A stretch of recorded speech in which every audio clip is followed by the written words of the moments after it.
Election commission ने उम्मीदवारों को 2 से ज़ायद हलकों पर इलेक्शन लड़ने से रोकने का फैसला कर लिया। इलेक्शन कमीशन ने कौमी असम्बली की कायमा कमेटी बराए पार्लिमानी उमूर को 2 से ज़ायद हलकों से इलेक्शन न लड़ने की तजवीज़ दी थी।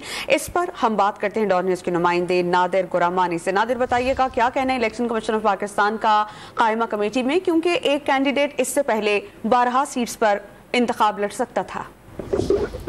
बिल्कुल, आज जो कौमी असम्बली की पार्लिमानी उमूर से मुतल्लिक कमेटी है उसमें इलेक्शन कमीशन हुकाम ने ब्रीफिंग देते हुए ये बताया है कि माजी में और अभी भी उम्मीदवार जो है वो 1 से ज्यादा हलकों पर इलेक्शन लड़ते हैं और 15-15 हलकों पर इलेक्शन लड़े जाते हैं। तो अब इलेक्शन कमीशन ने ये फैसला किया है कि एक उम्मीदवार मैक्सिमम 1 से 3 हलकों तक या कम से कम 2 हलकों तक जो है वो इलेक्शन लड़ सकेगा, और अगर 2 हलकों तक उस पर इत्तफाक राय पैदा नहीं होता तो फिर कम से कम एक उम्मीदवार 3 हलकों से इलेक्शन लड़ सकेगा।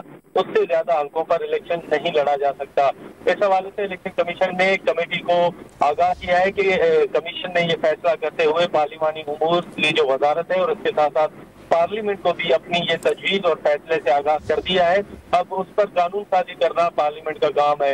इलेक्शन कमीशन हुकाम ने ये भी कमेटी को बताया है कि अब कमीशन के फैसले के बाद हम रिक्वेस्ट करेंगे कि पार्लियामेंट इसकी मंजूरी दे और पार्लियामेंट इस पर कानून साजी करे ताकि एक उम्मीदवार 15-15 हलकों पर इलेक्शन ना लड़ सके। कमेटी में ये भी तजवीज सामने आई कि 3 नहीं बल्कि 4 हलके जो हैं वो होने चाहिए, और अगर कोई भी उम्मीदवार 1 से ज्यादा हलकों से इलेक्शन लड़ता है और वो 1 हल्का रखता है तो बाकी जितने भी हल्के होंगे उन पर जब दोबारा इंतखाबात होने होंगे तो वो तमाम अखराजात हुकूमत नहीं, इलेक्शन कमीशन नहीं, बल्कि वही उम्मीदवार जो है वो खुद अखराजात जो है वो कमीशन को देगा। जी, बहुत शुक्रिया नादिर, आपने हमें अपडेट किया।